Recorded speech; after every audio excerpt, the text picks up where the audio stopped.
क्या आपने कभी सोचा है कि वो कौन सी शक्ति है जो हमें बांधती है? धन या श्री, या फिर हमारे भीतर की अविवेकपूर्ण वासना? रामकृष्ण परमहंस ने इसे सिर्फ दो शब्दों में बांध दिया, कामिनी और कांचन।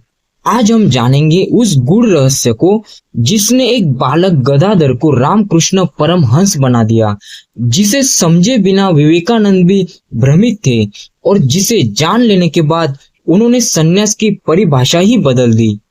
बालक गदाधर जब दक्षिणेश्वर आए तो वे केवल एक बात से मोहित थे, माँ काली। पर माँ की उपासना करते करते उनके मन में कई बार वासना की लहरें उठी। उनका शरीर कांपने लगता, वे खुद को पीटते और घंटों माँ के चरणों में रोते। उन्होंने एक दिन माँ से कहा, माँ, अगर तू मुझे वास्तव में पाना चाहती है तो मुझे इस कामिनी माया से मुक्त कर। और उसी रात उन्होंने देखा एक अद्भुत स्वप्न, जहाँ एक रूपवती स्त्री उनके सामने आई, लेकिन जैसे ही उन्होंने उसकी ओर देखा, वो माँ काली में परिवर्तित हो गई। रामकृष्ण समझ गए कि श्री कामिनी नहीं है, धन कांचन नहीं है, परंतु मोह, यही असली माया है। रामकृष्ण परमहंस ने बार बार कहा, कामिनी और कांचन ही साधक के लिए सबसे बड़ा बंधन है। पर वे यह भी कहते थे, जब मन निर्मल हो जाए तब वही कामिनी माँ काली हो जाती है और वही कांचन माँ लक्ष्मी। जिसे दुनिया पत्नी कहती है, रामकृष्ण परमहंस ने उसे माँ कहा। जिसे संसार वासना का द्वार मानता है, उन्होंने उसे ब्रह्म का प्रतिबिंब देखा। शारदा देवी केवल एक पत्नी नहीं थी, वो उस माया का साक्षात रूप थी, जिससे लड़कर रामकृष्ण ने मोक्ष की ओर कदम बढ़ाया। और सबसे बड़ा युद्ध रामकृष्ण ने अपने ही मन के भीतर लड़ा। एक दिन शारदा माँ ने उनसे पूछा, ठाकुर, क्या आप मुझे पत्नी की तरह स्वीकार नहीं करेंगे? रामकृष्ण मुस्कुराए और बोले, शारदा, तू तो माँ है, तू तो जगत जननी है, कैसे तुझे पत्नी मानूं? यह सिर्फ शब्द नहीं थे, यह संवेदना की पराकाष्ठा थी।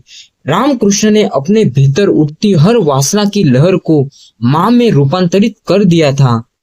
क्या आपने कभी अपने मन की एकदम गहराई में देखा है, जब कोई आकर्षण खींचता है तो आप क्या करते हैं?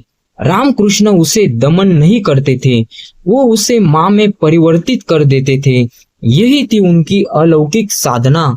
रामकृष्ण ने कभी शरीर को शत्रु नहीं माना, उन्होंने वासना को राक्षस नहीं कहा, बल्कि उसे एक चंचल शक्ति माना, जिसे अगर सही दिशा में ले जाए तो वही शक्ति कुंडलिनी जागरण का मार्ग बनती है। उन्होंने कहा था, कामिनी और कांचन से डर मत, पर इन्हें भगवान का रूप मान, तो ये तुझसे कुछ छीनने नहीं, तुझे सब कुछ देने लगेगी।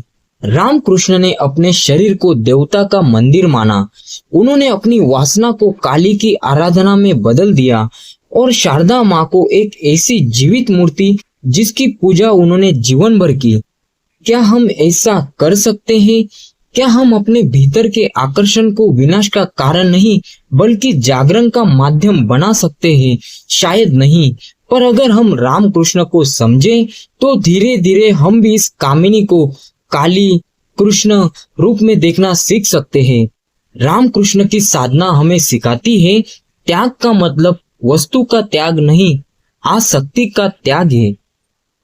जब कोई राजा सन्यासी के चरणों में झुकता है तो दुनिया सवाल पूछती है, क्यों?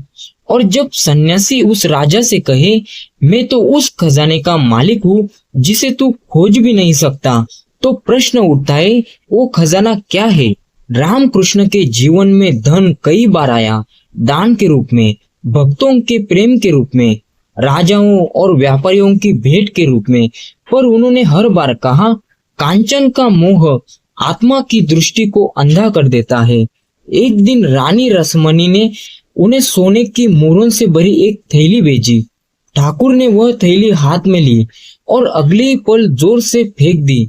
उन्होंने कहा, माँ, ये स्पर्श भी कितना भारी है, मानो मेरी चेतना दब गई हो। धन को उन्होंने अंधकार का पर्दा कहा, ऐसा पर्दा जो आत्मा के प्रकाश को ढक देता है। रामकृष्ण ने कभी धन का विरोध नहीं किया, बल्कि उसके असली स्थान को बताया।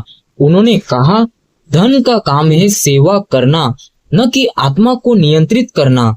आज हमारी स्थिति क्या है?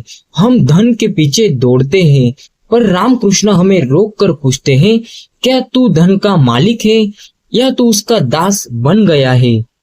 आज हम करोड़ों कमा सकते हैं, लेकिन एक संतोष भरा मन नहीं खरीद सकते। रामकृष्ण कहते थे, धन से घर बनता है, पर ध्यान से उसका मंदिर बनता है।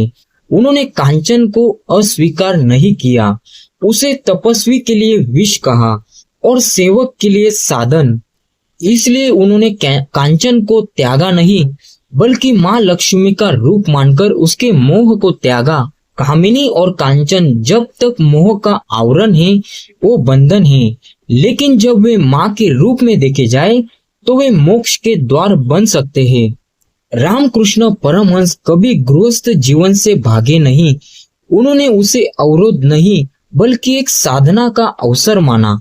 उन्होंने कहा था, संसार समुद्र है, पर अगर नाव ठीक हो तो तुम उस पर तैर सकते हो। ठाकुर ने एक अद्भुत उपमा दी थी। उन्होंने कहा, कांचन और कामिनी ऐसे हैं जैसे कीचड़ में कमल। कमल उसमें उगता है, पर कभी उसमें डूबता नहीं। उन्होंने गृहस्थों से कहा, तुम संसार में रहो, पर मन को भगवान में लगाओ। कामिनी और कांचन से संबंध रखो, पर मोह मत रखो। ठाकुर ने गृहस्थों से पूछा नहीं कि तुमने कितना त्याग किया। उन्होंने सिर्फ इतना कहा, क्या तुमने माया को माया जाना? यदि हाँ, तो तुम मुक्त हो, भले ही तुम बाजार में बैठो या मंदिर में। उन्होंने विवेकानंद से कहा था, जो संसार में रहते हुए भी माँ को ना भूले, वही सच्चा योगी है। एक गृहस्थ भक्त आया। उसने पूछा, ठाकुर, मैं गृहस्थ हूँ, काम करता हूँ, परिवार है, क्या मैं भी आपको पा सकता हूँ? ठाकुर बोले, क्यों नहीं? गाय घर में रहती है, गंदगी के पास भी होती है, पर उसका दूध अमृत होता है। बस तू अपने भीतर शुद्ध रहे। रामकृष्ण ने सिखाया, गृहस्थ आश्रम में रहकर भी तुम वैराग्य में रह सकते हो। कैसे? जब पत्नी में माँ का दर्शन हो, धन में सेवा का भाव हो और जीवन में सिर्फ ईश्वर की तलाश हो, तब कामिनी करुणा बन जाती है और कांचन कर्म बन जाता है। रामकृष्ण परमहंस हमें याद दिलाते हैं, त्याग सिर्फ वस्तुओं का नहीं होता, त्याग होता है अहंकार और आसक्ति का, और जब ये गिरते हैं तो वही संसार वैराग्य का द्वार बन जाता है। उन्होंने कहा, जब तक तुम श्री को श्री मानोगे और धन को शक्ति मानोगे, तब तक माया में फंसे रहोगे, और जब तुम देखोगे कि कामिनी में माँ है और कांचन में सेवा का साधन, तब वही माया मोक्ष बन जाएगी। उन्होंने अपने शिष्यों से कहा, जो कामिनी से डरता है वह दूर रहेगा, पर जो उसमें माँ को देखेगा वह मुक्त हो जाएगा। ये कोई सामान्य शिक्षा ही नहीं थी, ये ब्रह्म की आंखों से देखी हुई गई दृष्टि थी। उनका जीवन बताता है कि कामिनी और कांचन को त्यागना नहीं है, बल्कि उनका रूपांतरण करना है, ताकि हम बाहर की वस्तुओं को अंदर के ईश्वर से जोड़ सके। आज के समय में जहाँ वासना और धन की दौड़ हर दिशा में फैली है, रामकृष्ण का संदेश है, माया को दोष मत दो, दृष्टि को बदलो। कामिनी को वासना नहीं, करुणा से देखो। कांचन को लालच नहीं, सेवा का साधन मानो। जब दृष्टि बदलती है तो संसार बदलता है। जब पत्नी माँ हो जाती है और बैंक बैलेंस भक्ति का माध्यम। रामकृष्ण का जीवन ये बताता है, माया से भागो मत, माया में रहकर ब्रह्म को देखो। वे गृहस्थों को भगोड़ा नहीं, जगदम्बा का भक्त बनाना चाहते हैं।